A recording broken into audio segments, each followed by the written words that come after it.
الرحيم ملك يوم الدين إياك نعبد وإياك نستعين اهدنا الصراط المستقيم صراط الذين أنعمت عليهم غير المغضوب عليهم ولا الضالين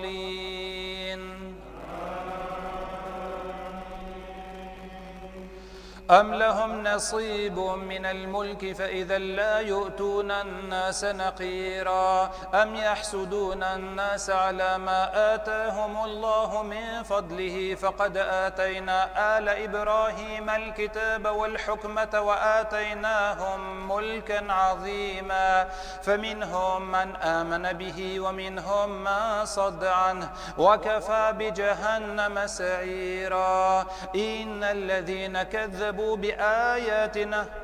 إن الذين كفروا بآياتنا سوف نصليهم نارا كلما نضجت جلودهم بدلناهم جلودا غيرها ليذوقوا العذاب إن الله كان عزيزا حكيما والذين آمنوا وعملوا الصالحات سندخلهم جنات تجري من تحتها الأنهار خالدين فيها أبدا لهم فيها أزواج مطهرة وندخلهم ظلا ظليلا الله أكبر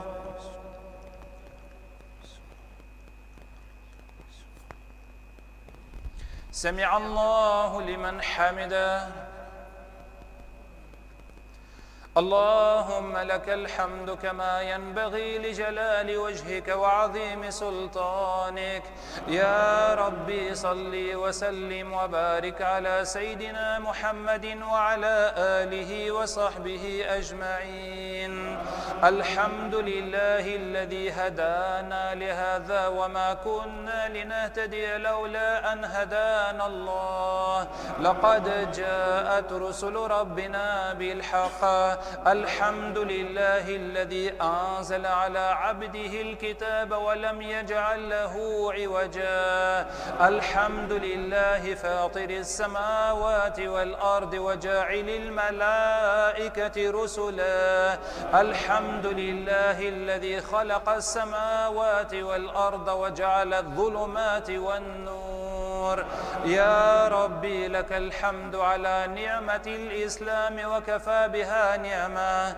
يا ربي لك الحمد على ما هديتنا ووفقتنا يا ربي لك الحمد أن أخرجتنا من الظلمات إلى النور يا ربي لك الحمد حتى ترضى ولك الحمد إذا رضيت ولك الحمد بعد الرضا اللهم يا من لا تراه العيون ولا تخالطه الظنون ولا يخشى الدوائر ولا يصفه الواصفون ولا تغيره الحوادث يعلم مثاقيل الجبال ومكاييل البحار وعدد قطر الأمطار وعدد ورق الأشجار وعدد ما أظلم عليه الليل وأشرق عليه النهار وما تواري منه سماء سماء ولا أرض أرضا ولا جبل ما في وعره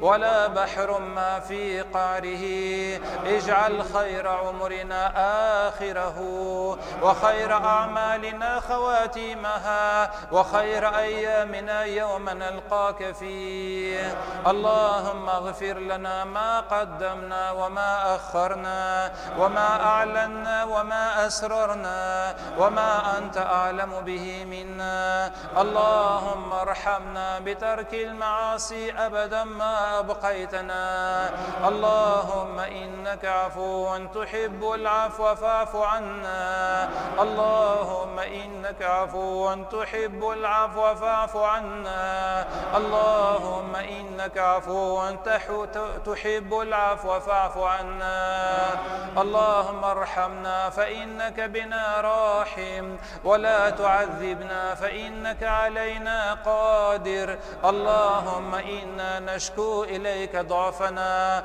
وقلة حيلتنا وكثرة ذنوبنا وكثرة عيوبنا وقلة خشوعنا وقلة إخلاصنا. اللهم إن لم ترحمنا فلا راحم لنا سواك. اللهم إن تعذبنا فلا ملجأ لنا سواك. اللهم ارحمنا ولا تعذبنا، واهدنا ولا تضلنا، واغفر لنا ولا تؤاخذنا. اللهم اختم بالصالحات أعمالنا. اللهم اختم بالصالحات أعمالنا. اللهم نعوذ بك من سوء الخاتمة.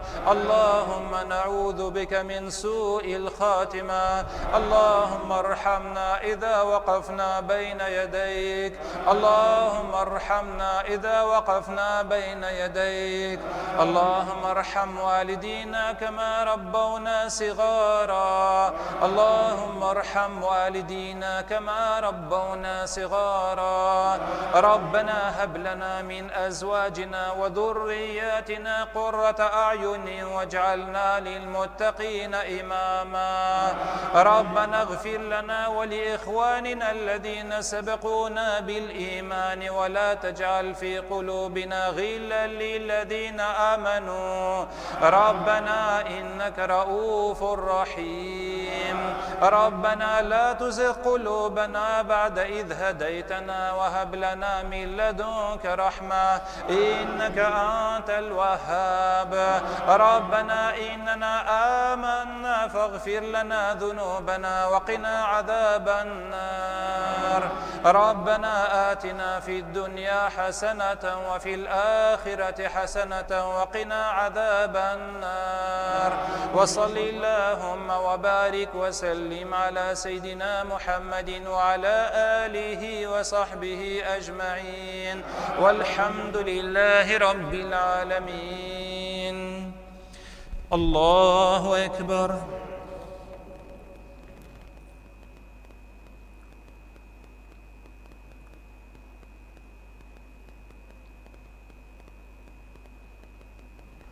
الله أكبر.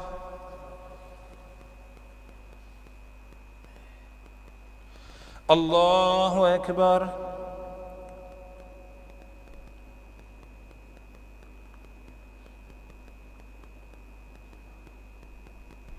الله أكبر.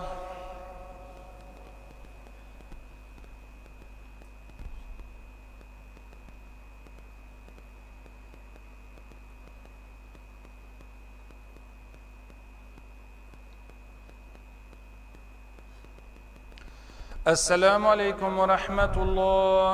السلام عليكم ورحمة الله.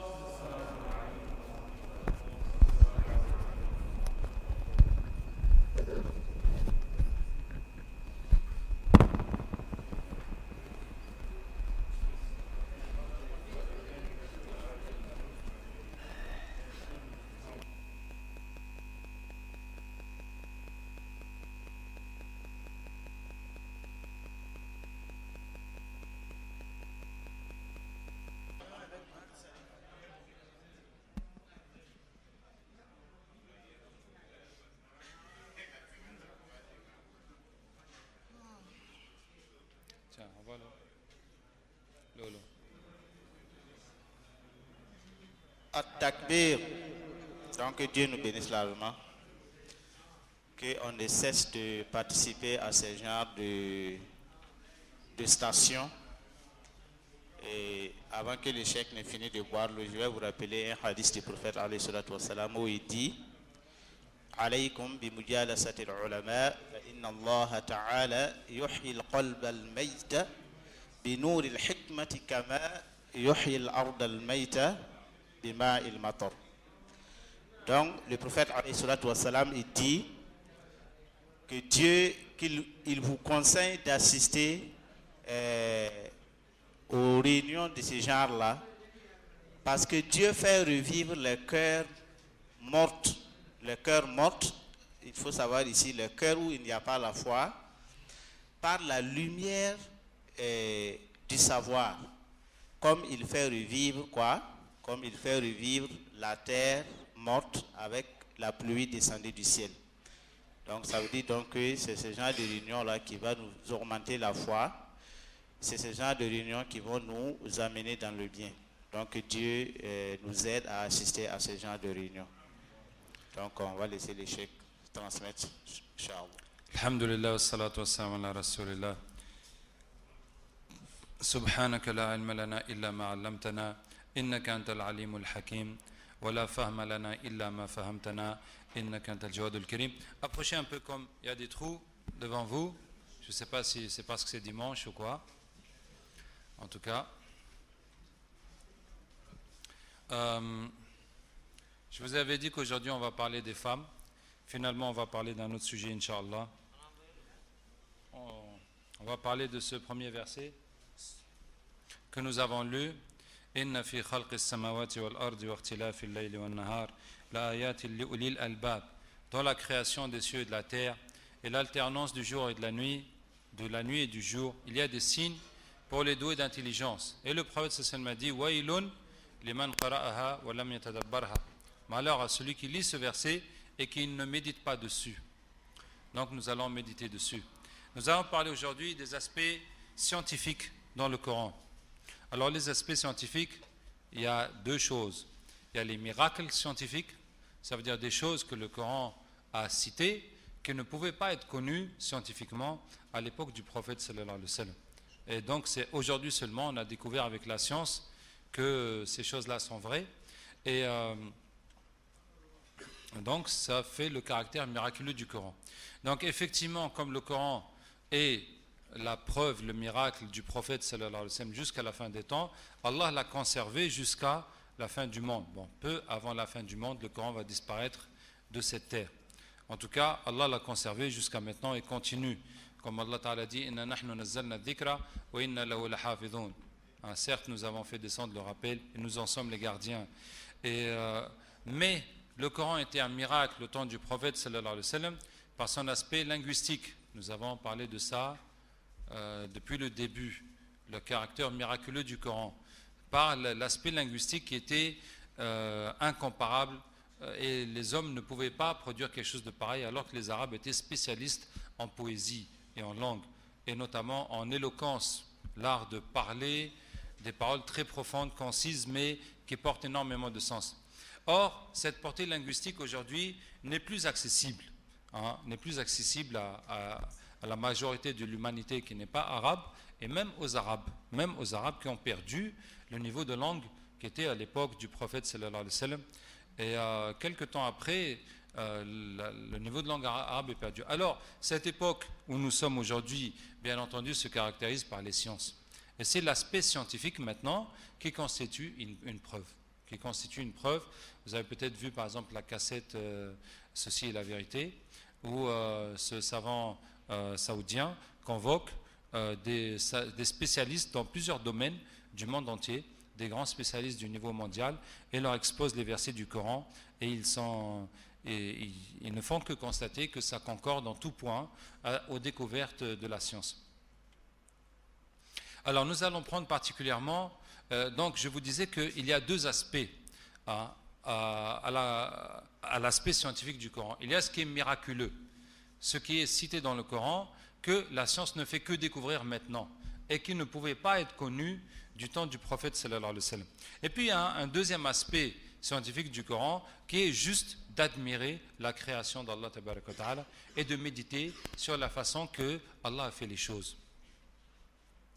Donc nous allons prendre ce qu'Allah tabaraka wa ta'ala parle de l'alternance du jour et de la nuit, le changement du jour et de la nuit. Maintenant tout le monde sait qu'il y a le jour et la nuit parce que la terre tourne autour d'elle-même et le soleil étant à sa place, la terre qui tourne autour d'elle-même, ça provoque le jour et la nuit. Mais ce phénomène qui est tellement évident pour nous n'était pas connu au temps du prophète sallallahu alayhi wa sallam. On ne connaissait pas ça. Et Allah tabaraka wa ta'ala a donné des allusions à ce phénomène. Tiens, il faut mettre ça parce que ça c'est plus frais.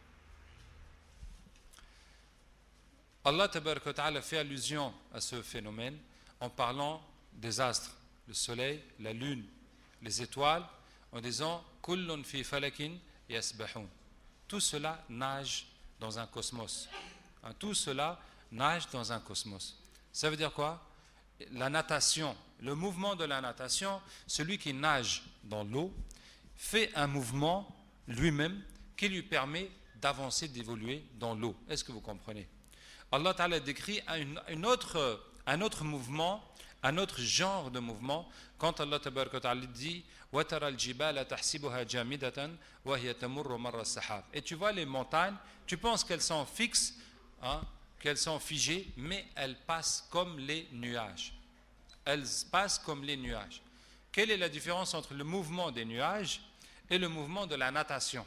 Les nuages ne bougent pas, les nuages sont portés par le vent. Les nuages eux-mêmes ne sont pas en train de ramer ou de faire quelque chose pour avancer. C'est le vent qui les pousse. Pas au contraire, à l'opposé du mouvement des étoiles qui avancent par leur propre mouvement. Et aujourd'hui, on sait que tous les astres, tous les corps célestes tournent autour d'eux-mêmes. Comme la Terre tourne autour d'elle-même, la Lune tourne autour d'elle-même, le Soleil tourne autour de lui-même. Et c'est cette rotation autour de soi, personnelle, qui permet à l'astre d'avancer. Pour vous donner une image très simple, comme une toupie, vous voyez une toupie qui tourne autour d'elle-même, c'est ce qui la maintient debout et c'est ce qui lui permet d'avancer même. Mais dès lors que la toupie cesse de tourner autour d'elle-même, elle va tomber. Donc c'est comme ça qu'il en est pour tous les astres. Donc Allah nous informe que tous les astres là tournent, que chacun tourne autour de lui-même et que chacun avance, vous voyez.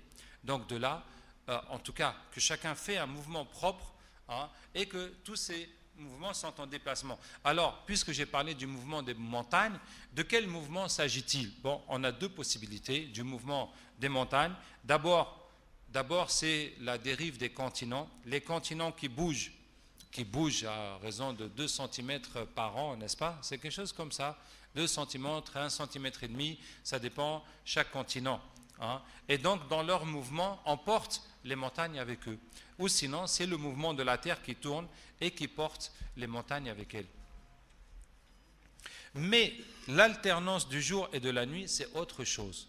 Qu'est-ce qui fait que le jour devient plus long et puis le jour devient plus court? Qu'est-ce qui fait que le jour devient plus long en été et plus court en hiver? La nuit devient plus courte en été et plus longue en hiver. Est-ce que vous connaissez la raison de ceci? Il n'y a pas la fraîche? Oui, mais ici. Oui, mélangez. Qu'est-ce que je disais? Pourquoi est-ce que le jour devient plus long et plus court? Voici une question qui n'est pas simple, mais pourtant, si je me rappelle bien, on a étudié ça en 6e.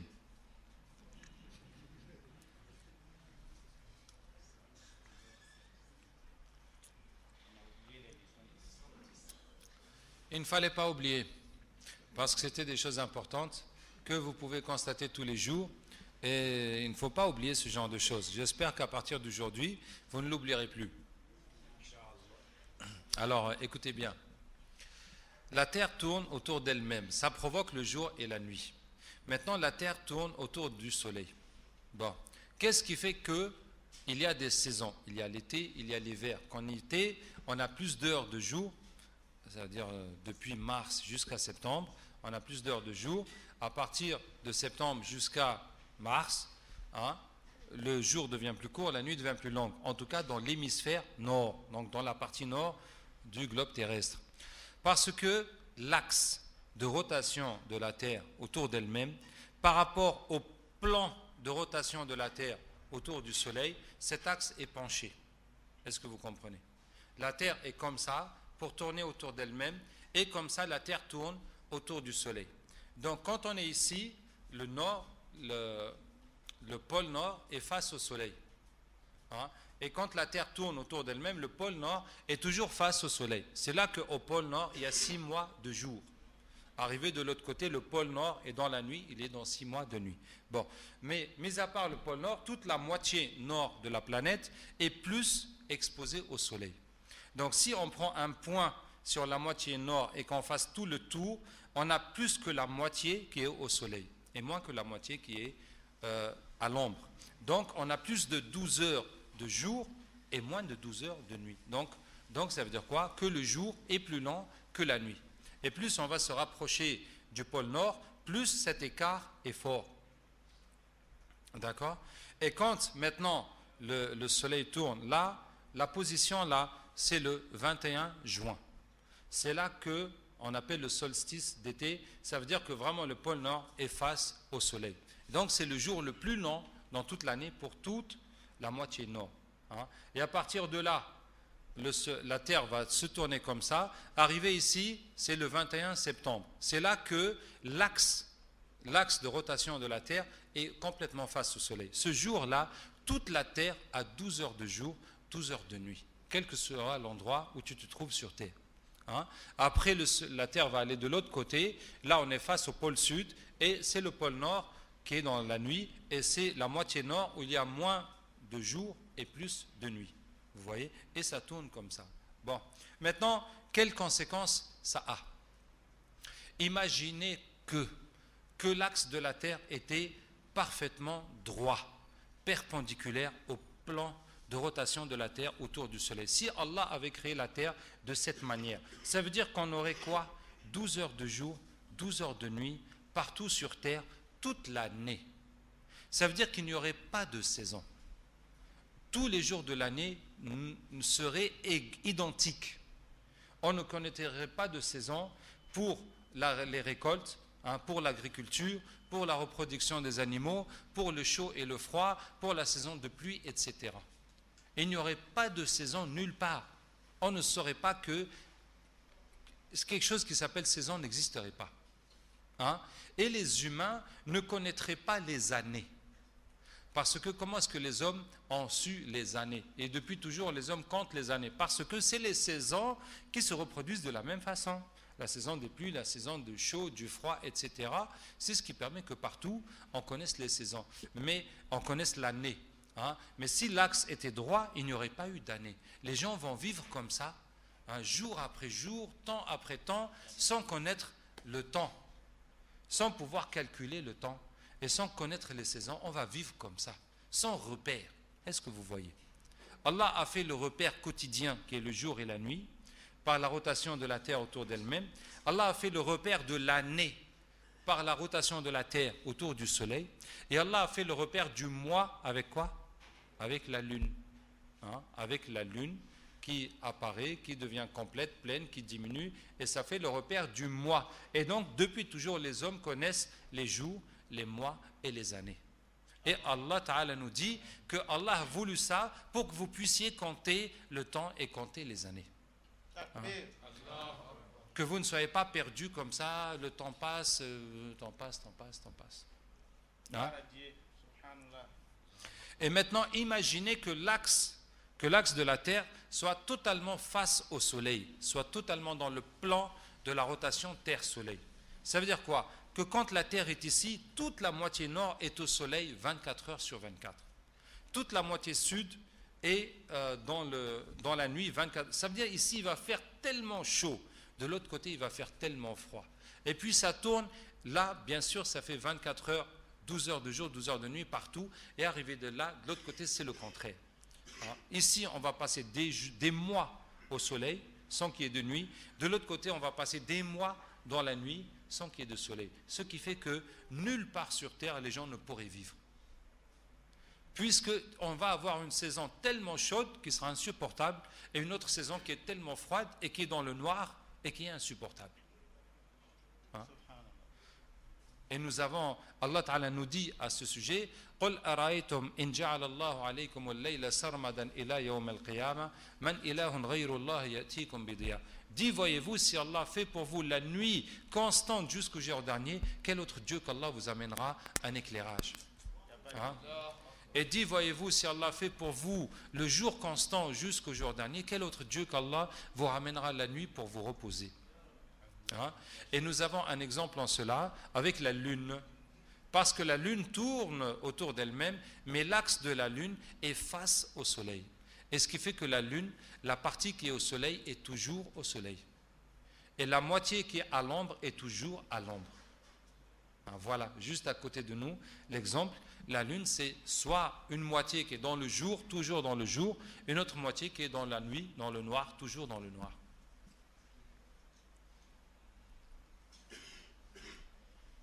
Ce soir-là, il faut avoir un bac pour comprendre. Non, je vous ai dit que c'est en 6e qu'on apprend ça.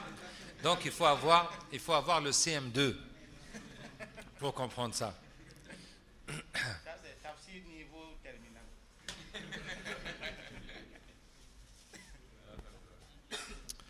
Voilà, comme ça, quand vous voyez votre calendrier, quand vous distribuez pour le Ramadan, vous voyez que Maghrib diminue chaque jour.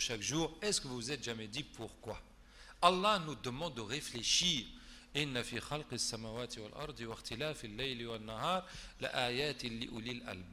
y a dans la création des cieux et de la terre, dans la différence, le changement, l'alternance de la nuit et du jour, des signes pour les doués d'intelligence. Donc de réfléchir à cela. Bien, on va continuer dans les aspects scientifiques du Coran. Sur l'origine du monde. Maintenant, nous savons qu'il y a le Big Bang. Est-ce que tout le monde sait qu'est-ce que le Big Bang? Bon, vraiment, avec les techniques scientifiques modernes, on a pu visualiser ce qui s'est passé au début du temps, au début du monde. Il y a, selon les scientifiques, 15 milliards d'années que ce monde matériel a commencé à exister. Et, bon, on constate que le monde est en expansion. Ça veut dire que si on fait machine arrière, donc tout le monde là a éclaté. Un jour, ça a éclaté. On ne peut pas dire, il y avait quoi avant? Tout ce qu'on sait qu'un jour, boum, et puis le monde a été. Subhanallah. Et quand scientifiquement on trouve ça, moi je ne comprends pas qu'on ne croit toujours pas à Dieu. Tu vois, vraiment, je ne comprends pas. On dit, il n'y a pas de Dieu, c'est venu comme ça. Mais quoi, tu vois que tout à coup, boum, et le monde a existé. Mais tu veux quoi de plus que ça? Tu veux voir Dieu en train de fabriquer, de bricoler le monde? Mais tu veux quoi? On te dit boum et c'est venu. Mais ça vient d'où ce boum? Mais comment ça peut venir? Boum, Allah a créé le monde. Tu veux quoi plus que ça? Qu'est-ce que tu veux plus que ça? Donc c'est là qu'Allah tabaraka wa ta'ala dit أَوَلَمْ يَرَى الَّذِينَ كَفَرُوا أَنَّ السَّمَاوَاتِ وَالْأَرْضَ كَانَتَا رَتْقًا فَفَتَقْنَاهُمَا. Les mécréants n'ont-ils pas vu que les cieux et la terre étaient collés en nous les avons éclatés? Mais voilà la preuve que c'est Allah qui a créé le monde. Et puis Allah tabaraka wa ta'ala dit وَالسَّمَاءَ بَنَيْنَاهَا بِأَيْدٍ وَإِنَّا لَمُوسِعُونَ. Le ciel, nous l'avons construit avec des mains et nous l'élargissons. Voilà, l'expansion de l'univers. Après, les scientifiques se sont demandé longtemps, cette expansion de l'univers, ça va donner quoi? Est-ce que ça va continuer à s'expandre comme ça jusqu'à ce que ça se perde, toutes les molécules vont aller se perdre partout? Ou bien, à un moment, il va y avoir un mouvement de reflux. Et il y a quelques années, on a découvert un certain produit dans le cosmos qu'on ne connaissait pas, qui a changé le poids, la masse qu'il y a dans l'univers, et qui a abouti à la conclusion que non, tout ce monde va se refermer sur lui-même. Et Allah tabaraka wa ta'ala dit يَوْمَ نَطْوِ السَّمَاءَ كَطَيِّ السِّجِلِّ لِلْكِتَابِ كَمَا بَدَأْنَا أَوَّلَ خَلْقٍ نُعِيدُهُ. Le jour où nous allons plier le ciel comme un parchemin, comme un livre. Un livre, pas les livres que nous avons aujourd'hui, mais comme un livre qui est enroulé, qui se déroule. Tu déroules, et tu lâches, et pouf, tout cela va se refermer sur lui-même.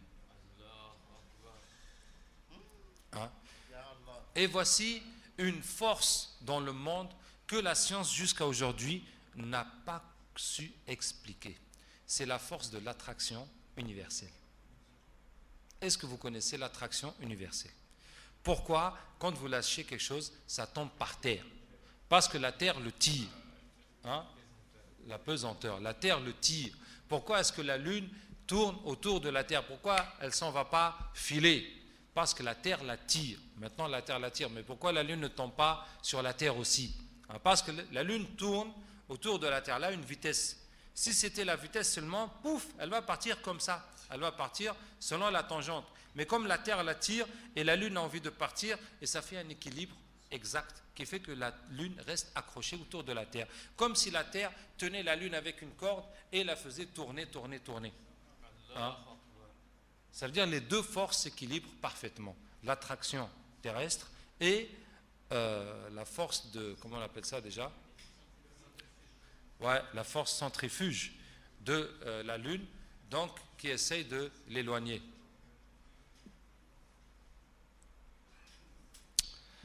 Qu'Allah nous pardonne. Le caméra était ici depuis le début. C'est pas normal ça. Non, je peux pas. Accélérez. Faut pas perdre de temps. Non, on ne peut que continuer. Mais il faudra emmener la caméra demain.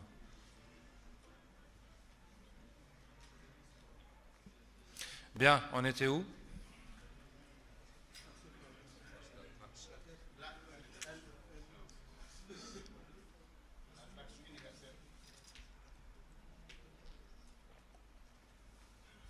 L'attraction universelle, c'est ce qui fait qu'un objet tombe sur la Terre, la pluie tombe sur la Terre, etc.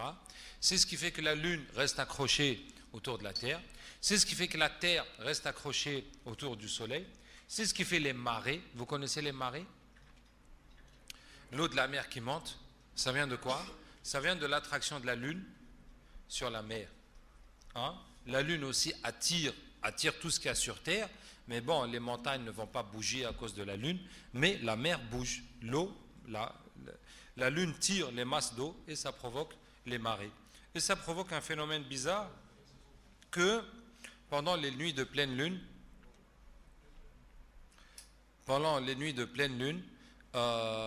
il se passe des phénomènes bizarres et les humains sont surexcités. Les nuits de pleine Lune, il y a plus de crimes. Et il y a beaucoup de femmes ont leurs règles les nuits de pleine lune. Pourquoi? Parce que quand il y a la pleine lune, l'attraction de la lune est plus forte, et tout ce qui est fluide sur Terre devient instable. Tous les fluides ont envie de bouger. Donc ça te monte le sang à la tête et ça te fait que tu es nerveux. Et pour ça aussi, le prophète sallallahu alayhi wa sallam nous dit de jeûner ces jours-là, les jours de pleine lune, pour se calmer, pour diminuer son énergie. Et aussi que le prophète sallallahu alayhi wa sallam recommande de faire la hijama, la ventouse, les jours de pleine lune. Parce que justement, là, le sang est plus instable et c'est bon de tirer le mauvais sang à ce moment-là. Les jours de pleine lune. L'attraction universelle. Maintenant, c'est un phénomène qui existe et qu'on connaît parfaitement. Et on connaît parfaitement la loi. G, la force d'attraction est égale la masse du premier corps fois la masse du deuxième corps divisé par la distance au carré multiplié par une constante K. Donc, avec cette formule, tu peux savoir la force qu'un objet est tiré sur Terre, la force qui tire la Lune vers la Terre, la force qui tire la Terre vers le Soleil, la force que n'importe quoi tire n'importe quoi. Ça veut dire on connaît parfaitement, mais on ne sait pas d'où vient cette attraction. Il y a quoi dans la Terre qui attire la chose que tu laisses tomber? Il y a quoi dans le Soleil pour attirer la Terre sur elle? Il y a quoi dans la Terre pour attirer la Lune? Ça veut dire l'explication, d'où ça vient, pourquoi les choses s'attirent comme ça, on n'a rien trouvé pour expliquer. On n'a aucune explication. Qu'est-ce qui attire? Mais le phénomène est réel. On a constaté, on a vérifié ça uniformément. Que toutes les choses qui existent, toute la matière s'attire. Il y a une force qui les attire. Bon, si c'est, disons que toi, devant une table ou une voiture, tu ne sens pas que la voiture te tire. Mais si c'est une grosse chose comme la Terre, là, tu sens que la Terre te tire. Il faut quelque chose de gros pour que tu sentes l'effet. Et pourquoi, d'où ça vient? On n'a aucune explication scientifique. Qu'est-ce qui fait que les choses s'attirent comme ça? Et c'est là qu'Allah tabaraka wa ta'ala dit Inna Allah yumsiku as-samawati wal arda an tazula wa la in zalata in amsakahuma min ahadin min ba'di. Allah tient les cieux et la terre pour pas qu'elles ne partent. Et si elles partent, qui d'autre après lui va les retenir? Masha'Allah. On a foi en Dieu. Alhamdulillah. Bien, je vais prendre l'exemple de l'eau parce que c'est un exemple que j'aime beaucoup. Et dans ce verset que je vous ai cité précédemment, est-ce que les mécréants n'ont pas vu que les cieux et la terre étaient collés et qu'on les a éclatés? Et nous avons fait de l'eau toute chose vivante. Ne croiront-ils donc pas? Il y a le cycle de l'eau qui est le cycle de la pluie que tout le monde connaît. Mais ça encore, au temps du prophète sallam, ce n'était pas bien connu. Mais je vais vous dire quelque chose. Vous savez, sur la terre, il y a quelle quantité d'eau? Si je ne me trompe pas, c'est 71%, n'est-ce pas? Ou 72% d'eau qu'il y a sur la surface de la terre. Et le reste, c'est la terre. Hein? Maintenant, imaginons que, au lieu de faire les 3/4 de l'eau et le 1/4 de terre, sur terre, que Allah Ta'ala a fait moitié-moitié. S'il y avait moitié eau, moitié terre, au lieu de faire plus d'eau que de terre. Vous avez déjà vu la carte du monde. Hein, vous avez vu qu'il y a plus d'eau, et il y a 3 fois plus d'eau que de terre. Vous avez l'océan Pacifique qui est immense, vous avez l'océan Atlantique, et puis l'océan Indien, et puis le pôle Nord et le pôle Sud. Hein? Bon, donc les continents sont minoritaires dans l'eau. Si c'était moitié-moitié, ben, l'homme pourrait dire, ah, s'il y avait plus de terre, il y aurait plus de place pour les hommes pour vivre, n'est-ce pas? Hein? En tout cas, supposons qu'il y a moitié eau, moitié terre, au lieu de 3/4 d'eau et 1/4 de terre. Ça veut dire que la pluie qui est produite par les océans maintenant, si on passe de 3/4 d'océan au 1/2 d'océan, on va enlever le tiers de la mer. Ça veut dire qu'il y a 3/4 d'eau, on va enlever le 1/4 pour laisser 2/4. Donc il y aurait 2/3 de pluie que ce que nous avons maintenant. Et ces 2/3 de pluie, il faudrait les partager en 2 fois plus de terre. Puisque au lieu d'avoir 1/4 de terre, on va avoir 2/4 de terre. Donc les 2/3 de pluie, en plus on va les partager en 2 fois plus de terre. Donc il va rester pour chaque terre le 1/3 de ce que nous recevons maintenant. Hein? Ça va faire qu'en moyenne, on aurait le 1/3 de la quantité de pluie que nous recevons maintenant. Et ça va être insuffisant. Vous voyez? Maintenant, Allah Ta'ala, c'est lui qui sait précisément quelle quantité d'eau il faut mettre sur terre et quelle quantité de terre il faut pour que les choses fonctionnent bien. Hein? Et pareil, si je reviens à l'axe, je vous dis que l'axe est penché, que si l'axe était droit, il y aurait plus de saison du tout. Et que si l'axe était plat, là vraiment, ce serait 6 mois de jour, 6 mois de nuit, ce serait invivable aussi. Donc aussi, Allah Ta'ala sait, il faut pencher l'axe combien pour que ce soit bon. Tu vois, parce que si l'axe est moins penché, il y aurait moins de saisons. Et si l'axe était plus penché, là les saisons vont être encore radicalement plus différentes, comment on appelle ça? Ça veut dire qu'il y aurait des saisons beaucoup plus froides, beaucoup plus chaudes, beaucoup plus pluvieuses, beaucoup plus sèches, seraient beaucoup plus nuancées. Hein? Comment on dit ça? Beaucoup plus différentes. Bien. Ah, il y a un mot particulier qui m'échappe. Oui, déséquilibré. Beaucoup plus... Bon, c'est pas grave. Contrasté. Voilà ce que je voulais dire. Beaucoup plus contrasté. Jazakumullah khair. Qu'est-ce qu'on disait? Donc, ce serait beaucoup plus contrasté. Et donc, la quantité d'eau sur terre. Mais dans l'eau, il y a autre chose. Et il y a beaucoup d'autres choses à dire sur l'eau. Il y a beaucoup de choses à dire sur l'eau. Et si vous allez dans les bibliothèques, hein, vous allez trouver beaucoup de livres qui ont été écrits sur l'eau. Hein, un gros livre qui parle de l'eau, hein, seulement. Et il y en a beaucoup des livres qui parlent de l'eau. Hein. Et je vais vous parler quelque chose de l'eau. Bon, nous avons étudié, pas à l'université, mais en maths sup, en prépa, en chimie, en cours de chimie, la courbe des éléments. Et parmi tous les éléments, l'eau a sa courbe à part. Tous les éléments suivent une règle constante pour tous les éléments, sauf l'eau qui a une règle différente. La règle, c'est quoi?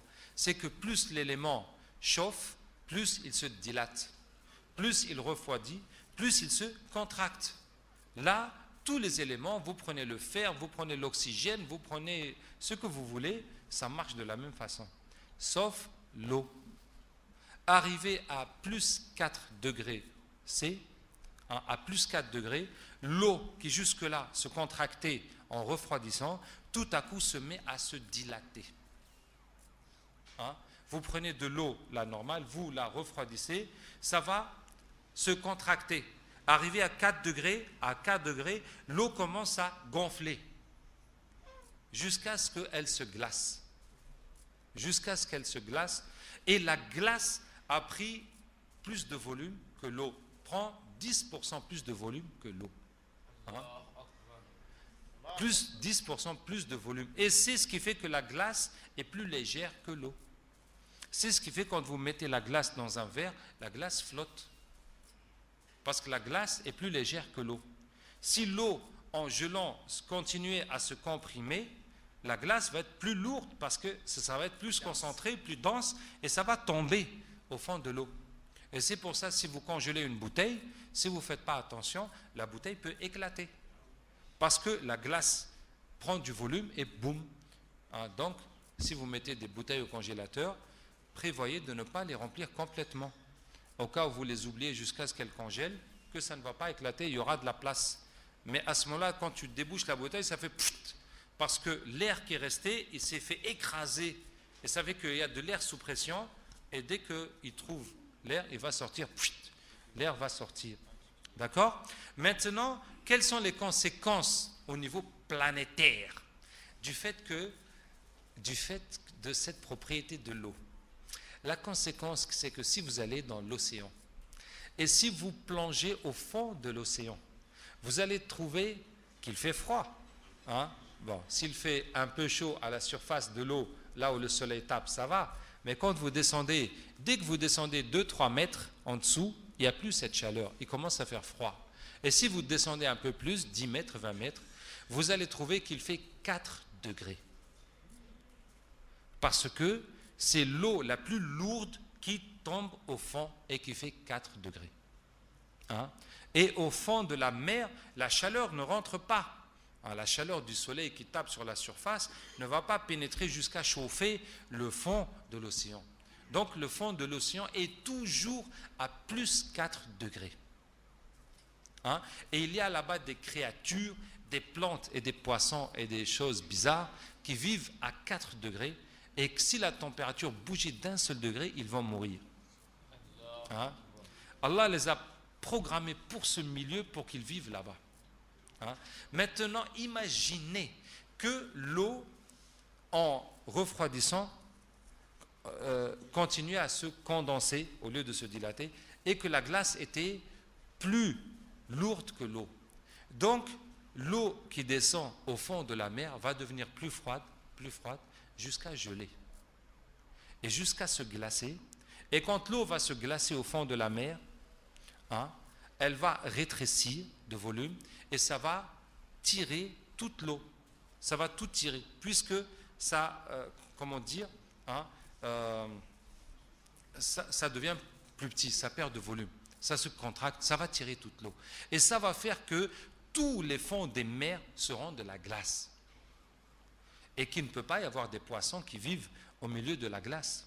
Hein? Et ça va laisser un tout petit peu d'eau, 20-50 mètres en haut, pour que les poissons vivent dedans. Et les poissons ne pourront pas vivre dedans. Parce que les plantes, les algues que les poissons ont besoin pour se nourrir ne peuvent pas pousser sur la glace. Hein? Et donc, il ne pourrait pas y avoir de poissons dans la mer. Hein?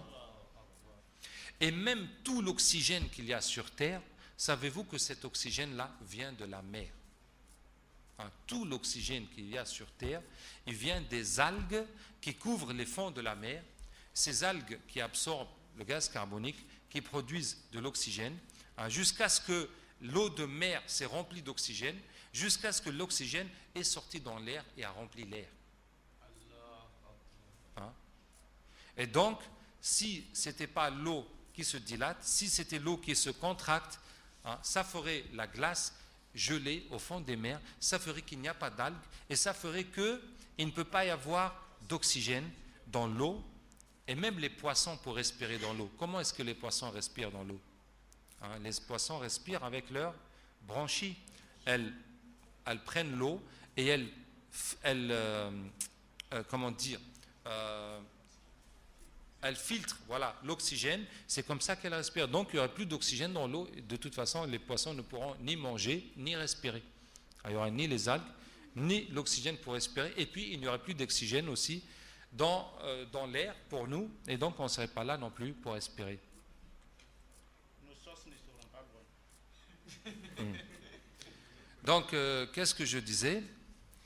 Voilà. Maintenant, je vais vous dire un truc. Alors là, c'est niveau bac. Hein. Mais quand je vous dis que c'est niveau bac, hein, ce n'est pas niveau bac plus 5. Hein. C'est juste niveau bac. Hein. Ça, ou peut-être niveau première, niveau terminal. Sur comment Allah Ta'ala a fait de l'eau toute chose vivante. Vous savez que tous les êtres vivants, les animaux et les plantes, sont faits avec de l'ADN, avec du, comment on a dit déjà? L'ADN, les chromosomes. On a tous dans nos cellules des chromosomes qui sont en nombre pair, dont la moitié vient du père, la moitié vient de la mère. Puis ça se combine pour faire l'enfant. C'est pour ça que tu ressembles un peu à ton papa, tu ressembles un peu à ta maman. Et c'est comme ça que la vie continue. Hein, les gens se marient, les gens se mélangent et la vie continue comme ça. À chaque fois, dans toutes nos cellules, on a des chromosomes en paire, en couple, hein, sauf les cellules reproductrices, sauf dans les spermatozoïdes chez l'homme et dans les ovules chez la femme.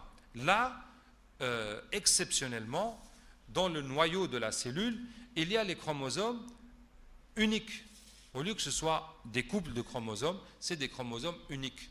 Et quand ces cellules-là vont fusionner, hein, le spermatozoïde avec l'ovule, les deux chromosomes qui viennent d'une part et d'autre vont se coupler. Et c'est comme ça qu'on aura des chromosomes qui viennent moitié du papa, moitié de la maman. Alors, et tous les êtres vivants fonctionnent comme ça, que ce soit les plantes, toutes les plantes fonctionnent avec des chromosomes, et les plantes comment on dit déjà, se fertilisent les unes avec les autres, avec les fleurs, et puis le pollen qui vient dedans, et puis ça fertilise et ça provoque des fruits, et après les fruits, hein, avec les fruits, quand les graines qu'il y a dans les fruits, c'est ça qui va créer d'autres arbres. C'est ça qui va créer d'autres arbres. Et si vous savez, quel est l'intérêt de l'arbre à faire des fruits? C'est que quand les animaux, hein, ou bien les hommes, vont manger les fruits, ils vont manger les pépins. Et les pépins ne sont pas digérables. Ça veut dire que tu vas avaler le pépin, comme par exemple le pépin des pastèques. Et quand tu vas, hachek, on dit en arabe, chier, hein, le pépin va sortir tel quel. Et ce qui fait que le fait que tu vas aller faire tes besoins par-ci par-là, tu vas toi-même aller planter des nouveaux pastèques par-ci par-là. Hein. Et ce qui fait que c'est une stratégie de survie des arbres fruitiers, de nous proposer des fruits qui sont bons, qui sont intéressants, qui sont sucrés, pour que nous on mange ça, et après on va soit jeter les noyaux, si c'est des abricots, ou des noyaux comme ça, un peu gros comme des dattes, hein, on va les jeter nous-mêmes, on va les éparpiller, hein, ou soit ça va sortir dans les excréments, et comme ça, ça va aller planter des fruits partout. Hein. En tout cas, c'est comme ça que les arbres se reproduisent, entre mâles et femelles, avec les chromosomes des deux parties, et c'est comme ça aussi que ce soit les êtres humains, que ce soit tous les animaux se reproduisent. Maintenant, la question, vous allez me dire, mais quel rapport avec l'eau? Quel rapport avec l'eau? Alors là, vous allez bien vous accrocher. Les deux chromosomes, la paire de chromosomes, ils sont ensemble, ils sont comme une hélice, hein, comme, vous voyez, comme une échelle, avec deux branches qui se tordent ensemble. Elles sont attachées comme ça. Hein, et c'est très très lent. C'est très très lent. Vraiment, est-ce que vous savez que si vous prenez une seule cellule humaine et vous prenez les chromosomes qu'il y a dans une cellule et vous les déroulez, hein, ça va faire 1,50 m. Les chromosomes d'une seule cellule humaine. Ça va faire 1,50 m. Hein? Je ne sais plus exactement, mais les chromosomes de tout le corps, ça doit dépasser la distance Terre-Soleil. Ouais. Terre-Soleil. Parce qu'une seule cellule, ça te donne 1,50 m de chromosomes. Et on a des millions de cellules et des milliards de cellules. Ouais. Et la distance Terre-Soleil, c'est 150 millions de kilomètres. Donc c'est vite fait. Qu'est-ce que je disais? Masha'Allah. Alors, ces deux branches de l'échelle, hein, ces deux morceaux de l'échelle qui sont liés ensemble et entortillés ensemble, qu'est-ce qui les attache? Avec quoi sont-elles attachées? Hein? Il y a quel genre de colle, de glu qui les attache comme ça pour qu'ils soient attachés ensemble? Ils sont attachés avec de l'eau. Hein? Ah, mais est-ce qu'on savait que l'eau, ça peut attacher quelque chose? Oui, quand tu mouilles un papier et tu le colles au mur, eh bien, il s'attache. Bon, ce n'est pas bien attaché comme si c'était de la colle, n'est-ce pas? Mais ça attache quand même. Donc, l'eau, ça fait un peu colle. Hein? Pas beaucoup, mais un petit peu. Hein? Le petit peu de colle que l'eau peut coller les choses, c'est ça qui colle les chromosomes. Et c'est ça qui fait que les chromosomes peuvent rester en couple. Hein? Sinon, les chromosomes ne vont pas être attachés et donc la vie ne peut pas se faire. Bien. Maintenant, qu'est-ce qui fait, où est la colle dans l'eau? H2O. Qu'est-ce qui colle là-dedans? Qu'est-ce qui colle une molécule d'eau à une autre? Bon, c'est là que je vous dis que c'est niveau bac. Alors, vous avez une molécule H2O. O, oxygène, c'est gros. C'est un nombre atomique de 16, non? 16. Ça veut dire que ça pèse 16. Bref, c'est gros de 16. On va pas trop vous compliquer. Ça pèse... 16 grammes. Oui, mais c'est pas... Oui, c'est pas un atome d'oxygène qui pèse 16 grammes. Heureusement, sinon on aurait du mal à respirer. Hein? Mais on prend N, grand N, le nombre d'Avogadro, ça veut dire 6,02 multiplié par 10 puissance 23, et ça nous donne 16 grammes. Ça veut dire, ce qui donne 1 gramme d'hydrogène, ça fait 16 grammes en oxygène. Bon, c'est ça. L'hydrogène, c'est la chose la plus simple. Ça veut dire, c'est l'hydrogène, c'est un proton avec un électron. Voilà. Ça veut dire, dans le noyau de l'atome, il y a un plus, un proton, et autour de ça, il y a un électron, il y a un moins qui tourne autour du plus. C'est tout simple. C'est le plus simple possible.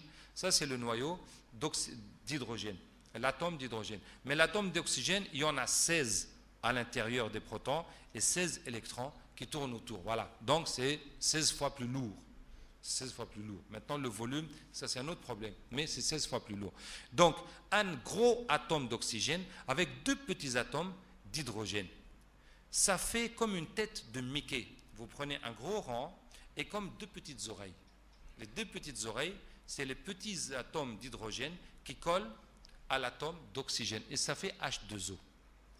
Et ça fait que cette molécule d'eau, H2O, est polarisée. Ça veut dire quoi polarisée? Ça veut dire qu'il y a un côté qui est moins et un côté qui est plus.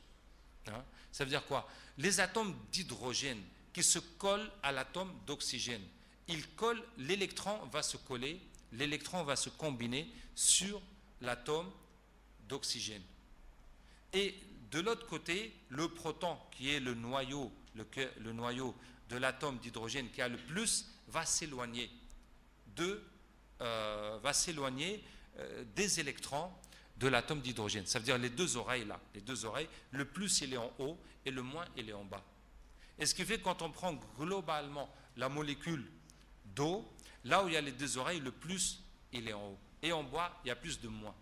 Et ce qui fait que cet atome, cette molécule d'eau, il y a un côté qui est plus et un côté qui est moins. Et le côté qui est plus va se coller au côté qui est moins d'une autre molécule d'eau. Et c'est comme ça que les molécules d'eau se tiennent. Le plus avec le moins, le plus avec le moins. Et ils se collent comme ça. Ça fait comme de la colle. Vous voyez? C'est ce qu'on appelle en physique, en chimie, la liaison faible de l'eau. Les liaisons faibles. Hein, c'est une petite liaison faible. Ce n'est pas comme l'atome d'hydrogène est attaché à l'atome d'oxygène pour faire une molécule. Ça, c'est une liaison qui est solide. Hein, les 2 oreilles là sont bien attachées à la tête, qui est l'oxygène. Mais d'une molécule d'eau à une autre, il y a un côté plus qui s'attache à un côté moins, et ça se tient comme ça fait un peu colle. C'est pour ça que l'eau se colle comme ça. Hein, et c'est ce qui permet aux chromosomes de se coller. Voilà, excusez-moi, hein, je n'ai pas pu m'empêcher. Donc, on est parti dans une explication au niveau bac. Donc, je vous ai dit qu'on va parler des choses scientifiques dans le Coran. Donc, aujourd'hui, on ne fait que commencer. Ça, il faudra au moins 2 séances, sinon plus. Hein, mais c'est vraiment beau. Et, alhamdoulilah, toutes ces choses-là, on les a apprises à l'école. On les a apprises à l'école. Après, bon, bien entendu, j'ai lu moi aussi, j'ai cherché tout ça. Mais c'est tellement dommage, effectivement, quand je parle avec n'importe qui de mes copains, ils ont tout oublié. Hein. Alors que c'est des choses qu'on voit tous les jours, et surtout nous qui sommes croyants, et Allah nous parle de ça dans le Coran, c'est pas normal de ne pas connaître ça. Par exemple, regardez, Allah Ta'ala dit « Wa bin najmi hum yahtedun » Avec les étoiles, ils se guident, ils s'orientent. Pas seulement l'orientation, mais beaucoup de choses qu'on peut trouver avec les étoiles. Et Inch'Allah, nous parlons comment, avec les étoiles, trouver son orientation, trouver sa longitude et sa latitude, et trouver l'heure. Hein? On peut, avec les étoiles, déterminer l'orientation, savoir le nord et donc savoir les autres directions. Et puis, tu peux savoir où tu es sur la planète. Avec les étoiles, tu peux savoir quel endroit tu es sur Terre, hein, en observant les étoiles. Hein. Et puis bon, disons que logiquement c'est sûr, parce que comme la Terre est comme ça, toi ici tu regardes les étoiles, si tu étais dans un autre endroit, tu verrais les étoiles autrement. Donc si tu peux maîtriser ça, tu peux, à partir de la façon que tu vois, tu sais où toi tu es, puisque de quel point de vue tu as eu cette vue. Mais il faut maîtriser la chose. Hein? Et puis les étoiles, c'est une montre, parce que les étoiles, comme le soleil tourne, en fait c'est la Terre qui tourne, mais disons que le soleil tourne, donc avec le soleil tu peux savoir l'heure, avec les étoiles tu peux savoir l'heure, puis tu peux savoir quand est-ce que les étoiles apparaissent, et se lèvent et se couchent. Hein? Inch'Allah. Mais non, les aspects scientifiques du Coran, il y en a beaucoup. Hein? Et je suis vraiment déçu que peu de gens connaissent ça, peu de gens s'y intéressent. Maintenant, on ne peut pas reprocher aux savants de l'époque, aux anciens savants du tafsir, qui n'ont pas mis ça dans le tafsir. Bien entendu, ils n'avaient pas ces connaissances scientifiques. Mais aujourd'hui, comme nous connaissons ces connaissances scientifiques, moi je pense vraiment qu'il faut ajouter ça dans le tafsir. Hein? Et il y a un savant qui a fait un tafsir et qui a ajouté les éléments scientifiques, c'est Sayyid Qutb. Sayyid Qutb, son tafsir est partiellement traduit à l'ombre du Coran, sous l'ombre du Coran, fi dhilal al-Qur'an, c'est son tafsir. Et à chaque occasion, quand Allah parle du soleil, quand Allah parle de ceci, de cela, il met les données scientifiques. Effectivement. Bon. Voilà pour aujourd'hui, qu'Allah Ta'ala nous accepte, Inch'Allah. سبحانك اللهم وبحمدك نشهد أن لا إله إلا أنت نستغفرك ونتوب إليك سبحان ربك رب العزة عما يصفون وسلام على المرسلين والحمد لله رب العالمين.